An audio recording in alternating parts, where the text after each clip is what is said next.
ኢትዮጵያን የማተራመስ የአማራን ህዝብ የማተራመስ አጀንዳ ነው፣ ኢትዮጵያን የማፍረስ አጀንዳ ነው እያሉ እየተናገሩ አሁንም የአማራ ነፃ አውጪ ናቸው የሚል ሰው ካለ በሽተኛ ነው። እግዚአብሔር ይማርህ ነው።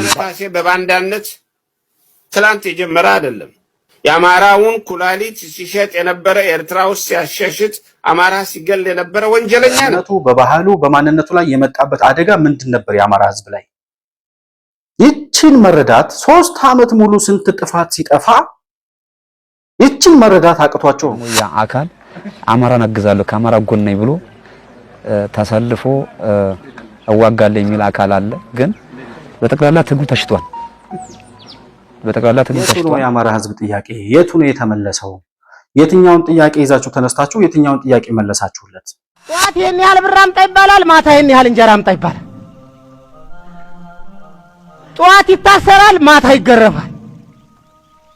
ስቅይት ለኝነት 27 ዓመት በኢትዮጵያ ሰማይ ስር መዓት ሲያዘንብ ኖሮ ከህወሓት ጋር አብሮ ወደ መቃብር ሊገባ ሲል የህወሓትን አጀንዳ ይዘው የተነሱ ሰዎች ናቸው። ዘመነ ካሴ በሰላማዊ መንገድ ልናስመልስ አልችልም፣ የአብይ አህመድ መንገድ ሊያስመልስ አይችልም፣ በጦርነት ነው፣ በክንዳችን ነው፣ በመሳሪያችን የምናስመልስ፣ ወልቃይት ጠገዴን፣ ራያን አብይ ለቲፒኤልኤፍ ሊሰጥ ነው እንደ መለያ ኮድ ተደርጎ በቃ አማራ ማለት አዋቂነት፣ ስልጣኔ፣ ዘመናዊነት እና ፋሽን ተከታይነት ሆኖ ነበር።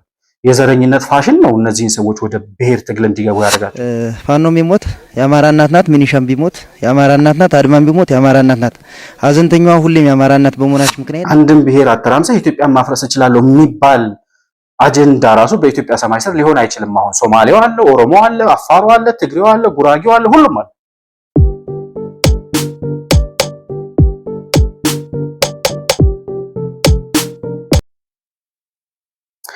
ሰላም ለእናንተ ይሁን። የተከበራችሁ የመሆን መልቲሚዲያ ቤተሰቦች እንደምን አላችሁ?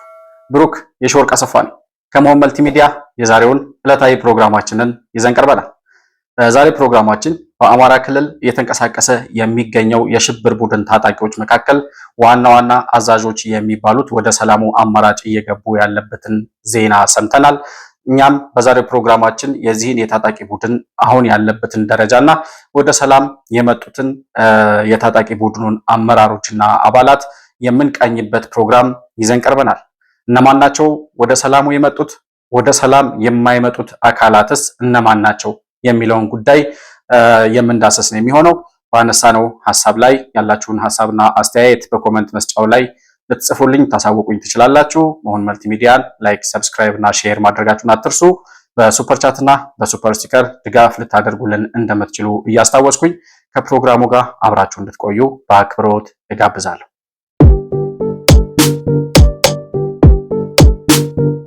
እንግዲህ በአማራ ክልል እየተንቀሳቀሰ የሚገኘው የአማራ ነፃ አውጪ ነኝ የሚለው ነገር ግን የአማራን ሕዝብ ወደ ባርነት ለማስገባት እየተንቀሳቀሰ የሚገኘው የአማራን ሕዝብ ጥያቄዎች ይዞ የተነሳ በማስመሰል ነገር ግን ኢትዮጵያን ለማፍረስ ከሚፈልጉ የኢትዮጵያ ታሪካዊ ጠላት ከሆኑ ሀገራት ጋር እንደ ግብጽ እና ሻዕቢያ አይነቶቹ ጋር በመተባበር ከዚያም ህወሓት የሚባለው የግብጽና የሻዕቢያ የመንፈስ ልጅ በኢትዮጵያ ላይ ያለውን ደባና ስውር ተልእኮ እንዲወጡለት እነዚህን ፈረሶች እየጋለበ ኢትዮጵያን ለማተራመስ የሚጠቀምባቸው የህወሓትና የሻዕቢያ መሳሪያዎች የሆኑት እነዚህ የአማራ ክልል ታጣቂ ቡድን አባላት አሁን እርስ በርሳቸው ከመገዳደልና ከመተረማመስ አልፈው ጭራሽ ተመሰረተ የተባለው አፋብን የሚባለው ቡድን እየፈረሰ ወደ ሰላም የሚመጣው እየመጣ የሚከዳውም እየከዳ መሪዎቻቸውም በሱዳንና በግብጽ በኩል ወደ ውጭ ለመውጣት ወደ ተለያዩ ሀገራት ለመሄድ እንቅስቃሴ እያደረጉ እንዳለ የሚወጡ መረጃዎች ያስረዳሉ። ይህ በእንዲህ እንዳለ ከሰሞኑ በአፋብን በሚባለው አዲስ ተመሰረተ በተባለው ቡድን ውስጥ አመራር የነበረው የኮር አዛዥ ድረስ ደርሶ የነበረው እንግዲህ እነሱ በሚጠሩት አጠራር በእነሱ የእዝ መዋቅር ስር የኮር አዛዥ ደረጃ ላይ ያለው ኮማንዶ ፍቅሩ ሙሉዬ የሚባለው የታጣቂ ቡድን አመራር ወደ ሰላም አማራጩ ገብቷል። ይሄ የኮር አዛዥ ኮማንዶ ፍቅሩ ሙሉዬ የሚባለው ሰው ከዚህ በፊት በኢትዮጵያ መከላከያ ሰራዊት የኮማንዶ አባል ሆኖ የተለያዩ አገልግሎትን ሲሰጥ እንደነበረ የመከላከያ ሰራዊት አባል እንደነበር የኋላ ታሪኩ ያስረዳል። አሁን በዚህ በታጣቂ ቡድን ውስጥ ከተካተተ በኋላ ለ3 ዓመታት ያክል በሰሜን ወሎ ላሊበላ አካባቢ ባሉ ገጠራማ አካባቢዎች ሲንቀሳቀስ እንደነበር በዛም አካባቢ ነፃ እናወጣዋለን ያሉትን ህዝብ ሲያሸብሩ ሲያተራምሱ እንደነበር እነሱ ራሳቸው የገለጹት አሁን ወደ ሰላም ከመጡ በኋላ የተናገሩት ቃላቸው ያስረዳል። የሰሜን ወሎ የላሊበላ ከተማ አስተዳደር የሰሜን ወሎ ዞን ማለት ነው የላሊበላ አካባቢ አስተዳደር በዚህ ጉዳይ ላይ መግለጫ አውጥቷል። በትላንትናው ዕለት ምንድነው ያለው? የነ ኮማንዶ ፍቅሩ ሙሉዬ ወደ ሰላም መምጣት የላሊበላና አካባቢውን ሰላም ለመመለስ እንዲሁም ደግሞ የቱሪስት መስህብ የሆነችውን ላሊበላን ወደ ነበረበት ገጽታዋ ከዛም አልፎ የተሻለ የገጽታ ግንባታና የቱሪስት መስህብ የምትሆንበትን ሰላማዊ የወጥቶ መግባትና ሰላማዊ የመማር ማስተማር እንዲሁም ደግሞ የቱሪስት ፍሰቱ ወደ ነበረበት እንዲመለስ የሚያደርግ እጅግ በጣም ሰላማዊ የሆነ ሁኔታን ለመፍጠር የሚያስችል ጥሩ ውሳኔ መወሰናቸውን የነ ፍቅሩ ሙሉዬ ቡድን ማለት ነው ወደ ሰላም በመምጣታቸው እናመሰግናለን ሲል የላሊበላ ከተማ አስተዳደር መግለጫ አውጥቷል። እንግዲህ እነ ኮማንዶ ፍቅሩ ሙሉዬ ወይም ደግሞ የአፋብን የኮር አዛዥ የነበረው ወጣቱ ታጣቂ እንዴት ወደ ሰላም አማራጩ መጣ የሚለውን ነገር ስናይ እንግዲህ ከዚህ በፊት ጠቅላይ ሚኒስትር ዶክተር አብይ አንድ ጊዜ ፓርላማ ላይ ይመስለኛል ተገኝተው በተናገሩበት ጊዜ ስለዚህ ስለ አሸባሪው ቡድን ሲናገሩ እዛ ውስጥ ሆነው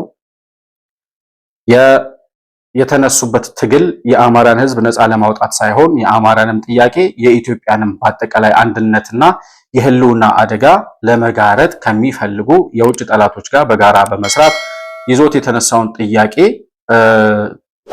የተነሱለት የትግል ዓላማ መሸጡን የሚመሯቸው የሚያዟቸው ሻዕቢያና ህወሓት እንጂ የአማራን ህዝብ ጥያቄ ይዘው የተነሱ ሰዎች አለመሆናቸውን እዛው ውስጥ ያሉ ታጣቂዎች እንደነ ኮማንዶ ፍቅሩ አይነት እዛው ውስጥ ያሉ አባላት ይህን እየተረዱ ከመጡ በኋላ እዛው ውስጥ ሆነው የውስጥ አርበኛ ሆነው ነገር ግን መረጃዎችን ለመንግስት የሚያቀብሉ ሰዎች እንደነበሩ እኛ ጋር አብረው የሚሰሩ የታጣቂ ቡድን አባላት አሉ ብሎ ጠቅላይ ሚኒስትር ዶክተር አብይ ሲናገር እናስታውሳለን።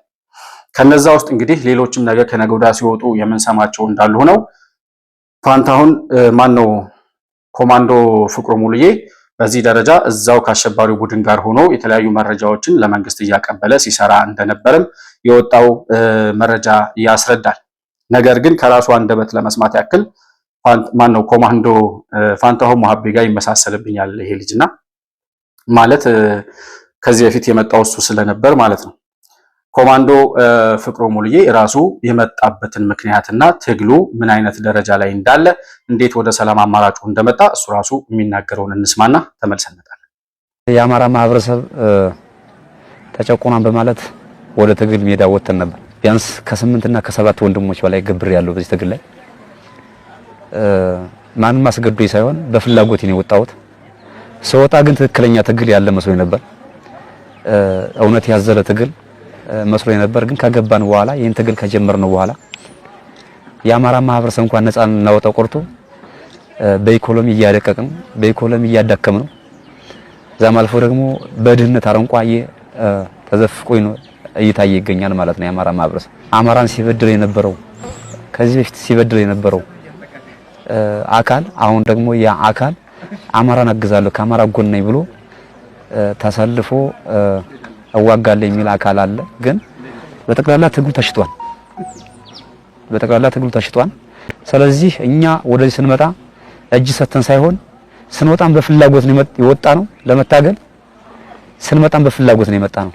መንግስት ያስቀመጠው የሰላም ጥሪ ተቀብለን ስለዚህ ሁሉም ሰው ሰላምን ተቀብሎ የሰላም ጥሪ ተቀብሎ ወደ ሰላም እንዲመጣ አስተላልፋለሁ ማለት ነው። እንግዲህ ኮማንዶ ፍቅሩ ሲናገር እንደሰማችሁት ኮማንዶ የሚለው ያው በድሮ ስሙ አሁን ወደ ሰላም ስለመጣ በድሮ ማዕረጉ እንጥራው ብለን ነው 11 ዓመት ያክል በመከላከያ ሰራዊት ውስጥ እንዳገለገለ ይናገራል። ከዚያም የአማራ ህዝብ አደጋ ተጋረጠበት ሲባል ወደ ትግሉ ገባው ነው የሚለው። ነገር ግን እኔ ወደ ሰላም መምጣታቸው ጥሩ ሆኖ በዚህ ደረጃ እኛ የምናስበውና ይሄ ትግል አይጠቅምም፣ ይሄ ትግል አይረባም፣ የአማራ ህዝብ ጥያቄ በሰላማዊ መንገድ በኢትዮጵያ ማዕቀፍ ውስጥ በዲሞክራሲያዊና በህገ መንግስቱ መሰረት ይፈታል። በሀገራዊ ምክክር ኮሚሽኑ ከሚፈቱ ጥያቄዎች አንዱ የአማራ ህዝብ ጥያቄ ነው። ሌላው ህዝብ ጥያቄ እንዳለው ሁሉ የአማራ ህዝብ ጥያቄም በዚህ ደረጃ መፈታት ይችላል። እነዚህ ሰዎች ይዘው የተነሱት ትግል የአማራን ህዝብ ወደ ባርነት ለማስገባት ኢትዮጵያን ለማፍረስ የአማራን ህዝብ ለማተራመስ ካልሆነ ምንም አይነት ጠብ የሚል ፋይዳ የሚጠቅም ፋይዳ አይኖረውም ብለን ስንናገር ነበር። 3 ዓመት ሙሉ ይሄ ሁሉ ዋጋ ሲከፈል ይሄ ልጅ አሁን ኮማንዶ ነው፣ መከላከያ ሰራዊት ውስጥ ነበረ። የአማራ ህዝብ አደጋ ተጋረጠበት ሲባል ብሎ ነው የሚያወራው። መመርመር አይቻልም ወይ? የተባለው ነገር ልክ ነው ወይ? የአማራ ህዝብ ሊያጠፋ የመጣለ ወይ? ማን ነው የአማራን ህዝብ ሊያጠፋ የመጣው? በሃይማኖቱ፣ በእምነቱ፣ በባህሉ፣ በማንነቱ ላይ የመጣበት አደጋ ምንድን ነበር? የአማራ ህዝብ ላይ ይችን መረዳት 3 ዓመት ሙሉ ስንት ጥፋት ሲጠፋ ይችን መረዳት አቅቷቸው ነው እንደነ ፍቅሩ አይነት ታጣቂዎች አገር ሲያተራምሱና ሲያፈርሱ የነበረው። እኛ የገባን ነገር መከላከያ ሰራዊት ውስጥ የነበረ ሰው ወታደር የነበረ ሰው በኢትዮጵያ ማዕቀፍ ውስጥ ኢትዮጵያን አድናለሁ ብሎ በመላው ኢትዮጵያ የኢትዮጵያን አንድነትና የኢትዮጵያን ህዝቦች ታደጋለሁ ብሎ ወታደር ሆኖ የነበረ ሰው እንዴት ወደ ዘርና ወደ ብሔር ጎጥ ማንነት ውስጥ ገብቶ ሲርመጠመጥ ይገኛል? መርመጥመጡ ብቻ አይደለም፣ የመጣበት አደጋ ተባለ ሲባል የአማራ ህዝብ ህልውና አደጋ ደርሶበታል ተከቧል ሲሉ እነ ዘመነ ካሴ ማን ነው የከበበው? ማን ነው ሊያጠፋው የመጣው? ማን ነው የህልውና አደጋ የጋረጠበት የሚል ጥያቄ መጠየቅ አለመቻል ነው ይህን ሁሉ ዋጋ እንድንከፍል ያደረገን።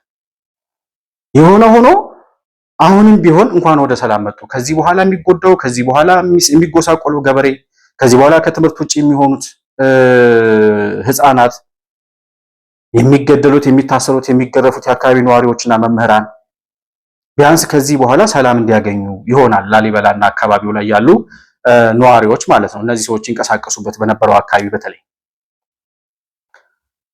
ስለዚህ የመጡበትን ምክንያት ሲናገር ትግሉ ተሽጧል ይላል። ስንናገር አልነበረም ወይ? ትግሉ ተሽጧል፣ ከህወሓት ጋር አንድ ላይ እንሰራለን፣ ከሻዕቢያ ጋር አንድ ላይ እንሰራለን ያሉ ሰዎች እንዴት የአማራን ህዝብ ጥያቄ ሊመልሱ ይችላሉ? እንዴት ነው እነዚህን ሰዎች ነፃ አውጭ ብላችሁ የምትደግፏቸው? እንዴት ነው ታጣቂው ሁሉ እየታጠቀ ወደ ጫካ እየገባ በሬውን ሽጦ መሳሪያ ገዝቶ ወደ በረሃ እየገባ መዝረፍ፣ መግደል፣ ማፈናቀልና መድፈር ካልሆነ በስተቀር የአማራን ህዝብ ጥያቄ ጠብ በሚታይ ደረጃ ቅንጣት በሆነ ደረጃ አንድ ጥያቄ ይዘው ያንን ጥያቄ ለማስፈጸም ሲንቀሳቀሱ አይተናል ወይ? መከላከያ በሌለበት ቦታ ላይ እየገቡ ገበሬውን ሲዘርፉ፣ ሲያጎሳቁሉ፣ ሲገድሉ፣ ትምህርት ቤት ሲያቃጥሉና መምህራን ሲገድሉ ነው የነበረው። ይሄን የሚያደርገው ደግሞ የህወሓት እጅ ነው። ይሄን የሚያደርገው የሻዕቢያ ሴራ ነው። ጦርነቱን ወደ አማራ ክልል አምጥቶ አማራን በማተራመስ ኢትዮጵያን ማፍረስ የሚል ስትራቴጂ ይዘው የመጡ ናቸው። አማራን በማተራመስ ኢትዮጵያን ማፍረስ ይቻላል ወይ? ሌላው ኢትዮጵያዊ ኢትዮጵያን መታደግ አይችልም ወይ? ሌላ ጥያቄ ሆኖ አንድም ብሔር አተራምሰህ ኢትዮጵያን ማፍረስ እችላለሁ የሚባል አጀንዳ ራሱ በኢትዮጵያ ሰማይ ስር ሊሆን አይችልም። አሁን ሶማሌው አለ፣ ኦሮሞ አለ፣ አፋሩ አለ፣ ትግሬው አለ፣ ጉራጌው አለ፣ ሁሉም አለ። ነገር ግን የአማራን ህዝብ ራሱ በዚህ ደረጃ ስቃይ ውስጥ መክተት ለማትመልሱት ጥያቄ የማይሆን ነገር ይዛችሁ የጠላት አጀንዳ እያስፈጸማችሁ መሆናችሁን ከጅምራችሁ ጀምሮ ስንናገር ነበረ። ነገር ግን ያኔ ሰሚ አልነበረም። ያኔ ዘረኝነት ፋሽን ነበር አማራ ክልል። ያኔ ብሔርተኝነት እንደ ጌጥ እንደ መለያ ኮድ ተደርጎ በቃ አማራ ማለት አዋቂነት፣ ስልጣኔ፣ ዘመናዊነት እና ፋሽን ተከታይነት ሆኖ ነበር። የዘረኝነት ፋሽን ነው እነዚህን ሰዎች ወደ ብሔር ትግል እንዲገቡ ያደርጋቸው።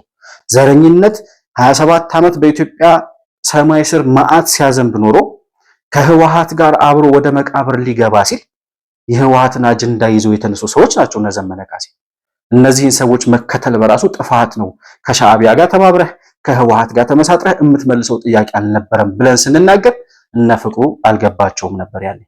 እንኳንም አሁን ገባችሁ፣ እንኳንም ተመለሳችሁ ማለት እንፈልጋለን። ነገር ግን ይሄ ፍቅሩ የሚባለው ልጅ መቼ ነው ወደ ሰላም ለመምጣት የወሰነ? ከአንድ ዓመት በፊት በራሱ የቡድን አባላት ሰሜን ወሎ ላሊበላ አካባቢ ነው የሚንቀሳቀሰው። ሰሜን ወሎ ቆቦ ራያ አካባቢ የሚንቀሳቀሰውና ከህወሓት ጋር እየተመሳጠረ የሚሰራው ባንዳውና ከሃዲው ምሬ ወዳጆ የሚባለው ቡድን በዚህ ፍቅሩ ሙሉዬ በሚባለው ልጅ ላይ የግድያ ሙከራ አድርገውበት ነበር። ያኔ ነው በቃ ከዚህ በኋላ እናንተን እዋጋችኋለሁ፣ እንደውም ከጠላት ጋር ነው የምሰለፈው ከዚህ በኋላ ብሎ ሲናገራቸው ነበር። ወይታዴ አባቴ ወይዬ እንደው ያን ግን ወጣና ምር ነው ታመር ወጣን እዳን ወይ አዎ አልከፈከፈንም እኮ ትንሽ አብሶኝ እኮ ተቆጣን ወይ ነው ድምለ አሁን ያን ያክል አይደለም። ምንም እግዚአብሔር ይመስገን። በምንድን ነው የምትሄደው? የእርፍ ነው የወሰሪ ነው ችግር የለውም። በእግር ነው እንቻለ ችግር የለውም። አራታ ማርያም ታዘው ስልኩ አይሰራም ነኝ። አዎ ተናዶ ዘግቶታል ስልኩን። ያው ሁኔታው ተከበር ነው እንዴ? የምን አሳምነው አየው የምን አሳምነው ነኝ ምሬ በል እንጂ የምን አሳምነው ልጅ አልኩ። ልጆች ሙሉን አልያዝክም ነበር እንዴ አንተ? አራ እኔ ብቻዬን መቼ ቻሉኝና ጀመረ እና ያላከል ነው እንትኑ ጉዞ አይቷን እንዳለ ቃውቲ ነበረው። አዎ የሆነ ጨበጣ ነገር የሚመስል ነበረው እኮ። አዎ እና ነራ ያዛሉ የሚያስጠላ ነገር ነው። ሁኔታዎች ወዴት እያመሩ ነው? ሁኔታዎች የሚያስጠሉ ቦታ እያመሩ ነው። አራ እንደዚህ ከሆነማ እንግዲህ ያውቁት አራታቸው ችግር የለውም። እንኳን ትንሽ ቁጥር ያጋጠመኝ ወጥቻለሁ ግን በላይ ሰምተኝ ነው ህዝቡ ምራ ሰምቷልና በጣም አዝኖባቸዋል። የምን አሳምነው ነው እያልኩ እኔ እንደውኝ ችግር የለውም። የሚያሳፍር ነው የሚታገሉበት እንግል ካላመነበት ምን ዋጋ ነው? ስለዘረኛ ግሬለም እንደው አንተ ደህና ከሆንክ በቂ ነው።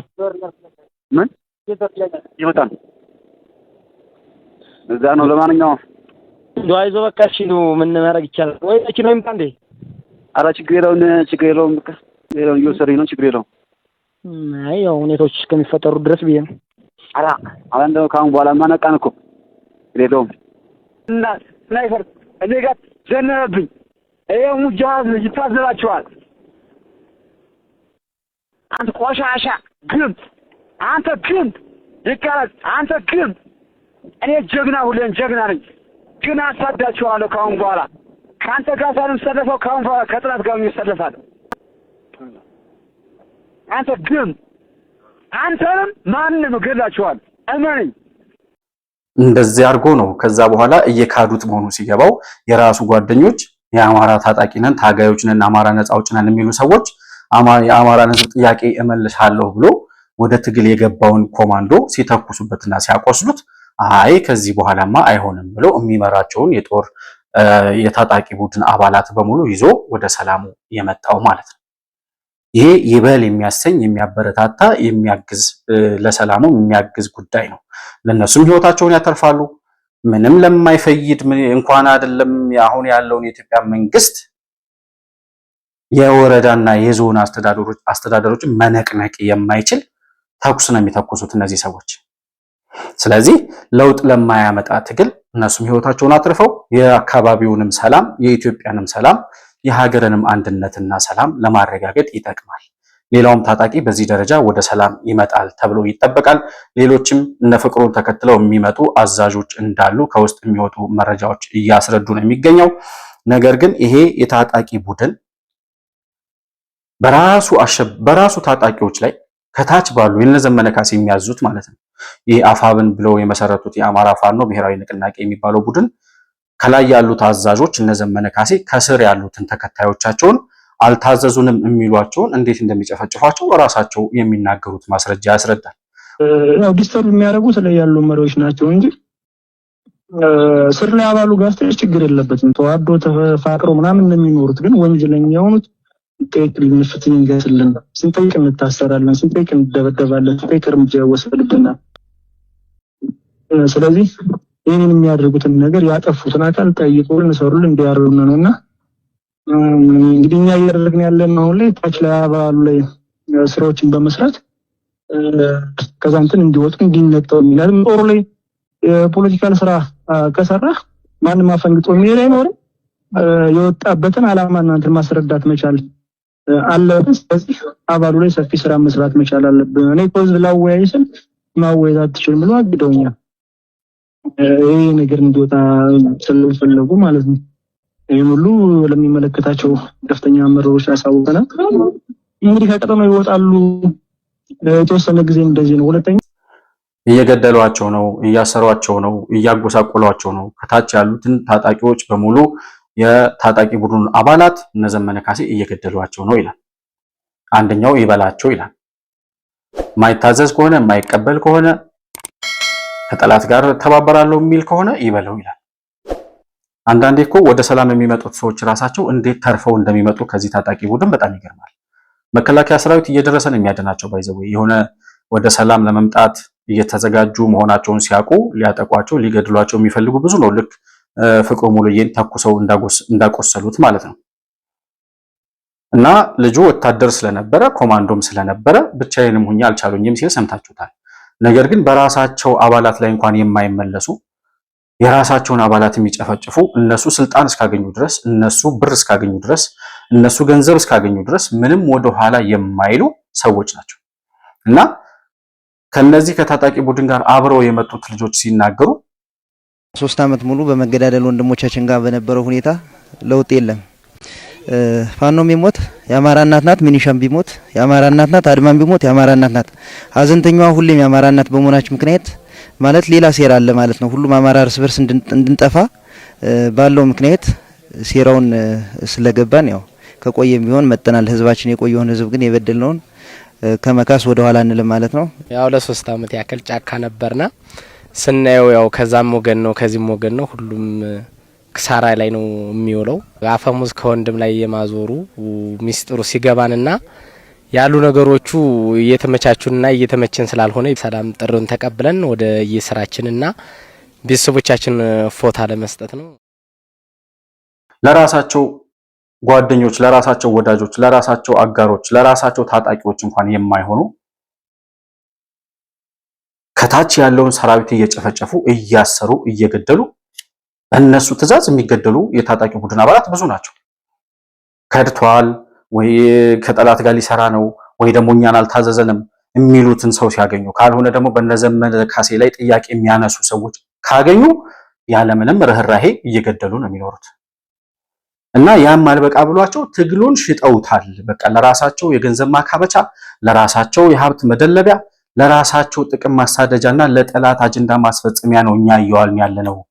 ስለዚህ ወደ ሰላሙ መተናል ይላሉ። 3 ዓመት ሙሉ ግን ስንት ልጆች አልቀዋል። ይሄ ልጅ ሲናገር እንደሰማችሁት በዛም ወገን በዚህኛውም ወገን በሚኒሻውም በአድማ በታኙም በፋኖ ታጣቂዎች መካከል በሚደረግ መገዳደል የምታለቅሰው አንድ የአማራ እናት ናት ይላል። እኛ ደግሞ እንላለን ኢትዮጵያዊ እናት ናት የምታለቅሰው። በሁሉም የእርስ በርስ ግጭት ውስጥ የምታለቅሰው ኢትዮጵያዊ እናት ናት። የዛችን ኢትዮጵያዊ እናት እንባ ለመታደግ የሰው ልጅ ዘረኝነት በሽታ እንደሆነ ለመረዳት 3 ዓመት እንዴት ይወስድበታል? አሁን ታግለው የማይችሉትን መንግስት መታገላቸው እኮ አይደለም የሚገርመው፣ ዘረኝነት በሽታ መሆኑን በዘረኝነት የተነሳ ነፃ አውጪ ነኝ የሚል ቡድን በሙሉ ነፃ አወጣዋለሁ የሚለውን ህዝብ የሚጨፈጭፍ እንጂ ማንንም ነፃ አውጥቶ እንደማያውቅ ከኦነግና ከህወሓት በላይ መማሪያ የሚሆን ማን አለ? ኦነግ 50 ዓመት ሙሉ የኦሮሞን ህዝብ ሲያስጨፈጭፍ፣ የኦሮሞን ወጣቶች ሲያስጨርስ፣ ሲያሳስር፣ እስር ቤቱ የእስር ቤት ቋንቋ ኦሮሞኛ ሆኗል ተብሎ እስኪነገር ድረስ የኦሮሞ ልጆች እስር ቤት ታጉረው የኖሩበት በኦነግ ምክንያት በህወሓት ዘመን የምናስታውሰው። ህወሓት 50 ዓመት ሙሉ በትግራይ ህዝብ ላይ እየፈጸመ ያለውን ደባና ግፍ እየተመለከትን ነው። ሻዕቢያ 50 ዓመትና ከዛ በላይ ለሚሆን ጊዜ የኤርትራን ህዝብ ከሰው በታች አድርጎ ኤርትራን የመሰለች ስትራቴጂክ ቦታ ከሀገር በታች አድርጎ ከመንደር በታች አድርጎ አፈር አስመስሏት አየር ላይ ሆኖ ሰማይ ላይ ሆኖ ሲመለከቷት የደረቀና የተሰጣ ቆዳ ትመስላለች ተብሎ እስኪነገርላት ድረስ ነፃ አውጣዋለሁ ያለውን ህዝብና ሀገር ሲንጋፖር አረጋታለሁ ያላትን ሀገር እንደዛ ሲያጎሳቁላት እየታየ በኢትዮጵያዊነቱ የማይደራደረውን የአማራን ህዝብ እንደገና ወደ ዘረኝነት ጎጥ ውስጥ ለመክተት ያውም 27 ዓመት ዘረኝነትን ሲታገል ኑሮ እኮ ነው የአማራ ህዝብ። በጣም የሚገርመው 27 ዓመት ዘረኝነትን ሲታገል ኑሮ ዘረኝነት ከህወሓት ጋር አብሮ ሲሞት የህወሓትን አጀንዳ ይዘው ህወሓትን ከሞት ለማዳን የአማራ ልጆች ነን የሚሉ ሰዎች ብሔርተኝነትን ይዘው መነሳታቸው ያሳዝናል በጣም። እና በዛም ወገን በዚህም ወገን የምንሞተው እኛው ስለሆነ የምታለቅሰው የአማራ እናት ስለሆነች እርስ በርሳችን እንድንገዳደል የተደረገ የጠላት ሴራ መሆኑን አውቀን መጣን ይላል። እንኳን አወቃችሁ ግን 3 ዓመት ሙሉ እንዴት ይሄንን ለመረዳት በመካከላችን ይሄን ያክል ጋፕ እንደተፈጠረ መለየትና መመርመር ያስፈልጋል። እኛ ያኔ የጠላት አጀንዳ ነው ታው የአማራን ህዝብ ነጻ አታወጡም፣ በዛም በዚህም ወገን የምታለቅሰው የአማራ እናት ናት፣ ኢትዮጵያዊ እናት ናት ታው ብለን ስንናገር ነበር። ይሄን ለመረዳት 3 ዓመት ሙሉ እንዴት ወሰደባችሁ የሚለው ጉዳይ መጠናትና መመርመር ያለበት ይመስለኛል። የክልሉ ህዝብ አሁን በዚህ ታጣቂ እንዴት እየተማረረ እንደሆነ ራሱ የአማራ ክልል ህዝብ የሚያወራውን አንድ ሁለቱን ማዳመጥ ተገቢ ይመስለኛልና ጠዋት እንጀራ አምጡ ይሉናል፣ ከሰዓት በኋላ ገንዘብ አምጡ ይሉናል፣ እኛ ተሰቃይተናል ይላል የአማራ ህዝብ። ጠዋት ይሄን ያህል ብር አምጣ ይባላል፣ ማታ ይሄን ያህል እንጀራ አምጣ ይባላል። ጠዋት ይታሰራል፣ ማታ ይገረፋል። ስቅይት ላይ ነው ያለ ህዝቡ፣ ምሬት ላይ ነው። አሁን 100 ሺህ ብር አምጣ ይሄን ያህል ብር አምጣ ይላል ጥንፈኛው። አማራ ክልል ላይ ለምንድነው እጅ ተቆርጦ ሰው የሚሞት? ለምንድነው ጆሮ ተቆርጦ ሰው የሚሞት? ለምንድነው ምላሱ ተቆርጦ ሰው የሚሞት ብሎ ያላሆነ የሃይማኖት አባት አለ? እኛ ወረዳ እዚህ ተፈጽሟል። ወስደው ከመንገድ ላይ አንዱን ወሰዱት፣ ምላሱን ቆርጠው እጁን ቆርጠው ጆሮን ቆርጠው ነው የገደሉት። እና ይሄ አማራ ክልል በእውነት ይሄ ሲደረግ የሰላም አባቶች አሁን እንደው የተናገሩት ነገር አለ አንድም እኔ 3 ልጆች ግንባር ናቸው። እኔም ቆስ እያለሁ ብያቸዋለሁ። 3ቱም ልጆች ግንባር ናቸው። ለማን እለዋለሁ? ወደ ማን እሄዳለሁ? ልጆችን ልዋጋ? ልጆች ስለሌሉ አዝመራ ልሸከፈርኩ ታገትኩ፣ ተያዝኩ። በእነማን? በእኛው በሰፈር ልጆች፣ ባሳደኳቸው ልጆች ተያዝኩኝ። የተጠየቅኩትን ገንዘብ ከቤተ ክርስቲያንም ከድርም ከምንም ብዬ ከፈልኩኝ። እስኪ ይሄ ልጅ ወጥቷል ወርዷል ታገ ቤተሰብ ነው ያለኛል ያይን ይሄ ነው አንዱ ለትግል የሚያነሳት። እኔ አሁን ታዲያ ይሄን ብዬ አንድ ጎራ ላይ ያዝ አልይዝም። ሽማግሌ እንደው 10 ቢሆን ይታሰራል። ደም አድርግ ሽማግሌ እኮ ድሮ አባቶቻችን ሲያስታርቁ ነፍሰ ገዳይን ከአንድ ጎራና አንድ ጎራ አድርገው አደራርደው ሲያስታርቁ እናውቃለን። የሀገር ሽማግሌም በጎን ይሰለፍ። ለአንዴና ለመጨረሻ መንግስትም እየተናገረ ነው። ልጆቻችን ናቸው፣ ወንድሞቻችን ናቸው። አዎ የሰው ማሽን ከሌላ መጣብን። የውሃ ተልኮ አለ ወይ? እንግዲህ አጥይቶ ወይት መጣ። እኛ ለመጀመሪያ መምከር ያስፈልጋል። እኛ ግን መቼ ነው አንድ ምን ሆነው ነው? ነጋዴው በዚህ መንገድ ከተዘጋ ይህንን ማህበረሰብ መጋጥ ይፈልጋል። መንገድ ሊዘጋ ነው ካለ ባለ ሀብቱ ባለ መኪና ያቆማል። የማንን እቅድ እያሳካና ያለ ነው? የኛ ልጆች ናቸው እየሞቱ ያሉ። ነገ ቢሆን ልጆች ተመክረው ቢመጡ ለዳር ደንበራቸው ይሆናሉ፣ የአባቶቻችን ስም ያስጠራሉ። ምን ደግፈው ከሆነ በፖለቲካው የሚግባና ይመረጥ ከፈለገ እና እንደዚህ አይነት ግፍና መከራ የሚያደርሱት ራሳቸው ነፃ እናወጣዋለን በሚሉት ህዝብ ላይ አሁንም ያሉት ታጣቂዎች አሁንም ያሉት ወደ ሰላም አማራጭ የመጡት እንዳሉ ነው። አሁንም በየገጠሩ በየጫካው ያሉ ሰዎች ከገበሬው እየዘረፉ የገበሬውን በሬ እያረዱ ገበሬውን እያፈናቀሉ የኢትዮጵያን እናቶች የገጠሯን እናት መቀነት አስፈትተው እንጀራና ገንዘብ እየቆጠሩ እየወሰዱ ገበሬውን ወደ ድህነት፣ ተማሪውን ወደ ድንቁርና፣ መምህራኑን ወደ እስር ቤትና ወደ ሞት እየሸኙ ያሉ ሰዎች ናቸው። እስከዛሬ ድረስ 3 ዓመት ሙሉ ሲኖሩ ከተማ ከማቃጠል፣ ከተማ ከመዝረፍ፣ ንብረት ከማውደም፣ ሰው ከመግደል ውጪ ያተረፉት ነገር የለም፣ ያመጣው ነገር የለም ለአማራ ህዝብ። ህዝቡ ከዚህ ታጣቂ ቡድን ያተረፈው ይሄንን ነው። ሽብር፣ ጉስቁልና፣ መገደል፣ መታረዝ፣ መገረፍ ነው የተረፈው። አሁን ደግሞ የቀሩትን ሰዎች ለማምጣት ስንት ዓመት ይፈጅብናል? ይሄን ለመረዳት እንደነ ፍቅሩ ትጥቅ ላይ ያሉ ሰዎች ስንት ዓመት ይፈጅባቸዋል? ይሄን ለመረዳት ቢያንስ አብረዋቸው ያሉ መሃል ላይ ያሉ ሰዎች በአዛዥነት ደረጃ የነበሩ ሰዎች ሲናገሩ እንኳን መስማት እንዴት አይቻልም? እነ ዘመነ ካሴ ዛሬ የጠላትን አጀንዳ እያስፈጸሙ እንደሆነ ከነሱ በላይ ማን ይናገር? ተሽጧል ትግሉ የሚሉት ስንት ናቸው? እነ ማስረሻ ሰጤ፣ እነ ፋንታሁን ሞሐቤ፣ ኮሎኔል ፋንታሁን እና መቶ አለቃ ማስረሻ ሰጤ፣ ሌሎችም ታጣቂዎች እስካሁን የመጡት እነ ወጣት ያረጋል በሙሉ እያሉ ያሉት ትጥቁ ማን የትጥቅ ትግሉ ተሽጧል፣ ሻዕቢያና ህወሓት ናቸው የሚመሩት። ስለዚህ የአማራን ህዝብ ጥያቄ ለመመለስ ሳይሆን ጭራሽ ህዝቡን ወደ ጉስቁልና ለማስገባት ሀገር ለማፍረስ የተያያዘ አጀንዳ ነው ከላይ ያለው የሚራመደው። ስለዚህ የገባንለት ዓላማ የአማራን ህዝብ ጥያቄ ለመመለስ ቢሆንም ትግሉ መሸጡን ስናቅ ተመልሰን መጣን እያሉ የሚናገሩት እኛ አይደለንም የምናወራው፣ እራሳቸው ናቸው የሚናገሩት። ይሄን መረዳት አሁንም የቀረው ታጣቂ ይሄንን ሰምቶ ቢያንስ እነሱን ሰምቶ ወደ ሰላሙ መምጣት የራሱንም ህይወት እንዲታደግ ያደርገዋል፣ ከሞት ይተርፋል። ቢያንስ ከዚህ በኋላ ባለው ህይወቱ ያጎሳቆለውን ማህበረሰብ ለመካስ እድል ያገኛል። የገበሬውንም ሰላም የአካባቢውን ነዋሪ ህዝብ ሰላም ይመልስለታል እና ጓደኞቻችሁ የሚያወሩትን እንኳን ስሙ ለማለት እንወዳለን። ዘመነ ካሴ የሚባል ሰው ግን ምንድን ነበረ? ከዚህ በፊት እንዴት ነው ዘመነ ካሴን የአማራ ህዝብ ነፃ አውጪ አድርጋችሁ ያስቀመጣችሁት ወይም ያመናችሁት? እንዴት ነው? ከነበረከት ስምዖን ጊዜ ጀምሮ ህወሓት ቀጥቅጦ ያሳደገው የኢህአዴግ ምናምን የወጣት ሊግ ምናምን ውስጥ የነበረ ከዛ በኋላ ህወሓት ሲሞት የህወሓትን አጀንዳ ተቀብሎ የሱን አርማ ያውለበለበ የዘረኝነት ፖለቲካ ይዞ የተነሳ ኤርትራ ሄዶ የአርበኞች ግንባር ነው ምናምን የሚባል ቡድን መስርቶ ኤርትራ ውስጥ ኩላሊት ይሸጥ የነበረ አሸባሪ እንደነበር አንድ አባት ይናገራሉ። ዘመነ ካሴ በባንዳነት ትላንት የጀመረ አይደለም። የአማራውን ኩላሊት ሲሸጥ የነበረ ኤርትራ ውስጥ ሲያሸሽት አማራ ሲገል የነበረ ወንጀለኛ ነው። በዚህ ድርጊታችሁ እኮ ነው አማራውን እያስፈጃችሁት ያላችሁ። ውጭም ያላችሁም ውስጥም ያላችሁም እንደነኚህ አይነት ወንጀለኞችን ጥንት ጀምሮ ከኤርትራ ጀምሮ ሲገሉ ሲያስገድሉ ኩላሊት ሲሸጡ የነበሩትን ወንጀለኞች በሙሉ አይዟችሁ ብላችሁ ስላላቸው እኮ ነው የልብ ልብ ተሰጥቷቸው በግድ በመከራ እናንተ ካልሆናችሁ እያላችሁ ስላስቀመጣችኋቸው እኮ ነው ህዝብን የፈጁት። አሳልፈው ቀጥተኛም ሆነ በተዘዋዋሪ መንገድ ባሪያ ሆነው ጥንብነታቸውን እያስመሰከሩ ያሉት እንዲህ አይነት ሰዎች ናቸው የምታምኗቸው ነፃ አውጪዎች።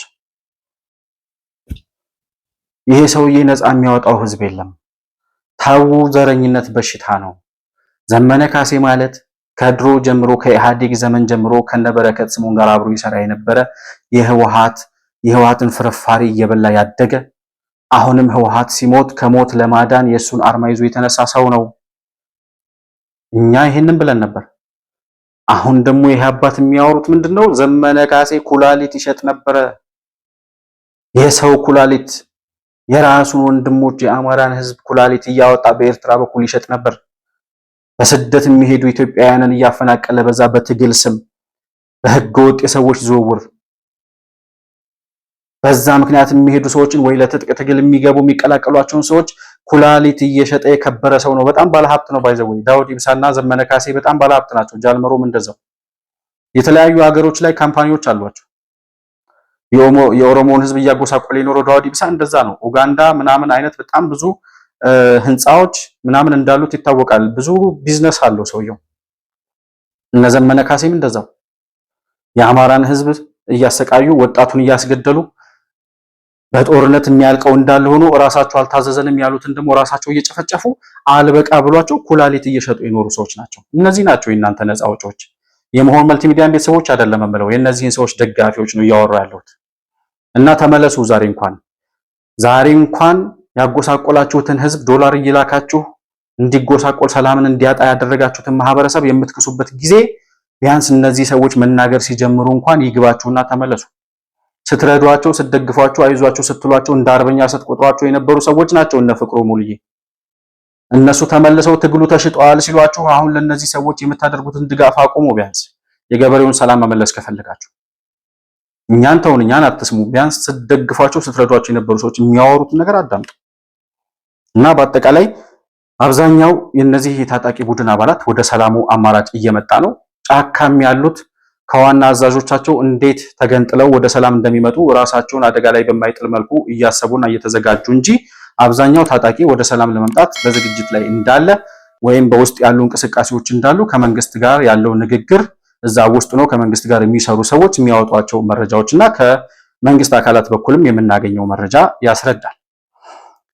ይህ በእንዲህ እንዳለ እንግዲህ አንድ የአማራ ክልል የአብን የሚባለው ፓርቲ አመራር አባል የሆኑት አቶ ጣሂር መሐመድ ከሰሞኑ በዚሁ የትግል እንቅስቃሴ ላይ የሰጡት አንድ ኢንተርቪው ነበረ።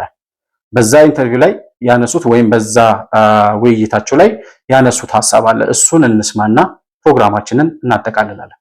እናንተ ግን ሲነሳ ምን ብሎበት ነው? የአማራን ህዝብ መሰረታዊ ጥያቄዎች በሰላማዊ መንገድ ልናስመልስ አልችልም። የአብይ አህመድ መንገድ ሊያስመልስ አይችልም። በጦርነት ነው፣ በክንዳችን ነው፣ በመሳሪያችን የምናስመልስ። ወልቃይት ጠገዴን፣ ራያን አብይ ለቲፒኤልኤፍ ሊሰጥ ነው ነበር አይደለ? ትግሉ ትሪገሪንግ እንትን ዛሬ ያንን ሁሉ ማነሳሳት ከፈጠረበት በኋላ ወልቃይት ጠገዴ ቁራሽ መሬት ነው አለ ማለት ነው። ይሄ አካል የአማራ መሰረታዊ ጥያቄ የተባሉ ጉዳዮችን ይደርሳሉ ብሎ ተዋቸው ነው ቶሎ የወልቃይት ምናምን ያን ላይ ማለት ግን ቀላል ነገር አይደለም። የወልቃይት ጥያቄ የብዙ ነገራችን ዲፋይን ማለት 4 ኪሎ ከገባን በኋላ አዚፍ ማለት ኢትዮጵያ በጣም ትልቅ ሀገር ናት። ቀንዱ ደግሞ በጣም ሶፊስቲኬሽን የበዛበት ብዙ አክተሮች ያሉበት እንትን ነው። ዝም ብለህ መሳሪያ ስለወዘወስክና 4 ኪሎ ገባን በኋላ ብለህ ዝም ብለህ ዊሽ ሊስት ውስጥ የሆኑ ነገሮችን ስላስቀመጥክ ሀገር 4 ኪሎ ቤተ መንግስት መቀየር የሚባል ነገሮች እንዲህ በቀልድ የሚመጡ አይደሉም። ለተላላኪነት እንዲመች ሲባል ግን ፕራዮሪታይዝ ተደርገው ትላንት ወደ ጦርነት ከተቱን የተባሉ ጥያቄዎችን ግን ዛሬ የቁራሽ መሬት ይሹ አድርገህ ትዘጋቸዋለህ ማለት ነው። ቁራሽ መሬት ለማለት በዚህ ደረጃ እንኳን እንዴት ተመጣለኝ የላኪዎቹ ጫና ነው እኔ የምልህ ላይ እዚህ ሰሞኑን ተመሰረተ በሚባል አንድነት ምናምን ጉዳይ ላይ የወልቃይትን የአማራ መሰረታዊ አጀንዳዎች ላይ ያሉ ጉዳዮችን የእጅ መንሻ ተሰጥቷል ብዬ ነው እኔ ማምነው። የቱ ነው የአማራ ህዝብ ጥያቄ? የቱ ነው የተመለሰው? የትኛውን ጥያቄ ይዛችሁ ተነስታችሁ የትኛውን ጥያቄ መለሳችሁለት? እንደውም የአማራ ህዝብ ጥያቄ እንዳይነሳ እንዳይታወስ አድርጋችሁ በክፋት በሌላ የዘረኝነት አጀንዳ ውስጥ ከታችሁ በአሸባሪነት ገብታችሁ እንደውም ጥያቄው ተድበስብሶ እንዲቀር ነው የምታረጉት እንጂ እናንተ የትኛውን የአማራ ህዝብ ጥያቄ ነው የምትመልሱት? ይላል ጣይር። ማዳመጥ የሚፈልግ ሰው እነዚህን ሰዎች ያዳምጥ።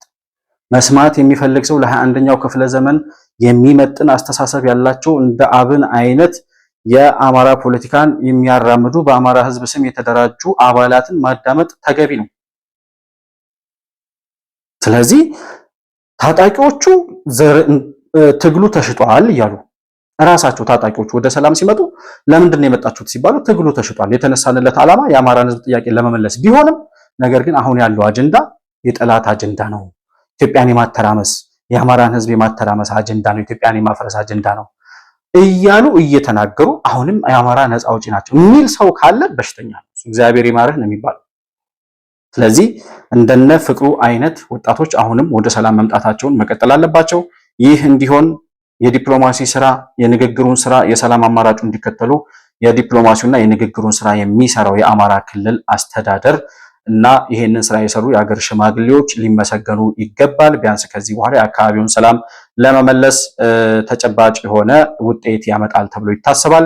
በተከታታይ የሚመጡ አመራሮች እንደሚኖሩም ከዚህ በኋላ በሰበር ዜና መልክ የምንሰማቸው ዜናዎች ይኖራሉ ተብሎ ይጠበቃል። እነሱን እንደደረሱን ወደ እናንተ በቀጥታ ይዘን የምንመጣ ነው የሚሆነው። በአጠቃላይ ግን ለዛሬ የነበረኝ ፕሮግራም ይህንን ይመስላል። መሆን መልቲሚዲያን ላይክ፣ ሰብስክራይብ እና ሼር ማድረጋችሁን አትርሱ። በሱፐር ቻት እና በሱፐር ስቲከር ድጋፍ ልታደርጉልን እንደምትችሉም እያስታወስኩኝ ከፕሮግራማችን ጋር አብራችሁ ስለነበራችሁ እጅግ በጣም አድርጌ አመሰግናለሁ።